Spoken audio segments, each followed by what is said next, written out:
And that takes us to our turning point of the week with Ashley and Martin. Regrowing hair with Ashley and Martin can be a real turning point in the confidence of many young men. So this week's turning point, it's hard to go past the Crusaders after last year. We saw a completely different side in round one. Brynner, do you think that the Crusaders have turned a corner?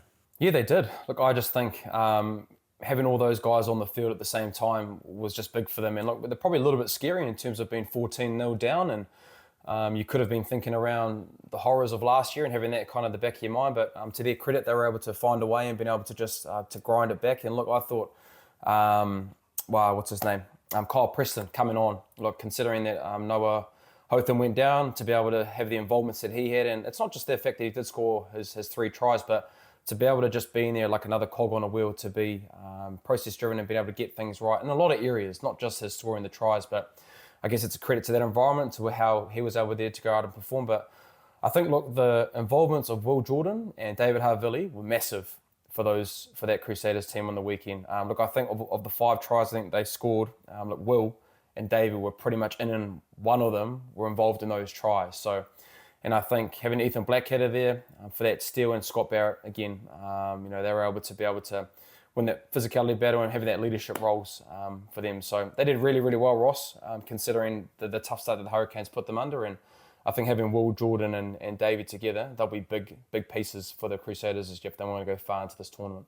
Yeah, and I don't know what you saw in the attack, but man, their bodies in motion to the line. Like if you use the Kyle Preston's first try for Will Jordan to get that nifty little inside ball between the inside forward runner, man, it was like in motion, and defenders they were forcing defenders the whole time to make decisions, and I suppose we didn't see that for 80% of the games last year, and it didn't make defences having those issues. And then obviously reading pitches, I thought David was probably the key.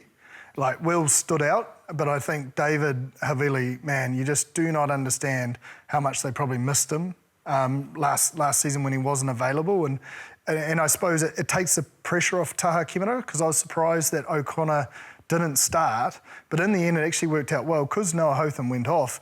I think Kemera and Preston played together in age grade, and I hate to do a Ben Darwin, but they were pretty cohesive.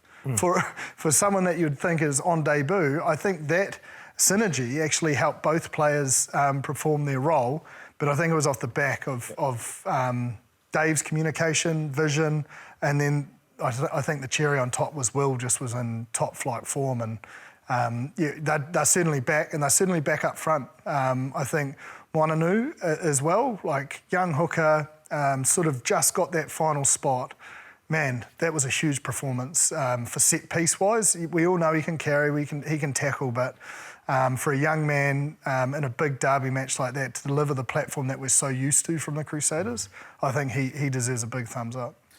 Once again, in that second half, Bryn, that we saw a whole way along, that's where you're winning. If this is going to be a close competition, that second half is everything, isn't it? So the Hurricanes went from carrying 320 metres in the first half to carrying for 120 metres in the second. Suddenly, things just weren't quite going the way that they had planned. Had you seen a change in the game plan, or a change in the way they approached it in that second half? Oh, not necessarily. I just think at the same time, the Crusaders, you look in the first half, were probably a little bit clunky in terms of being able to have execution errors, or they gave away a few penalties early on, which gave them opportunities to be able to go into the 22 and score points. So they were a little bit better in that space, and they just held onto the ball a lot better in the second half. And probably the Hurricanes, execution-wise, was a little bit off in terms of what they were in the first half. So, and they took their opportunities, So I guess it is kind of one that got away for the Hurricanes. I think we did touch on earlier in terms of the leadership qualities of what they have left out with Artie, Geordie. Obviously, I thought Godfrey actually played quite well considering that it was his first game at 10. But I think that experience role, you look at James O'Connor, who I thought came on and had an outstanding involvement for his 20 minutes when he came on. So it's not all doom and gloom for the Hurricanes, but I just think the Crusaders took it to another level in terms of the bench that came on. They were able to execute, and were probably just a little bit better than the Hurricanes in that space in the second half.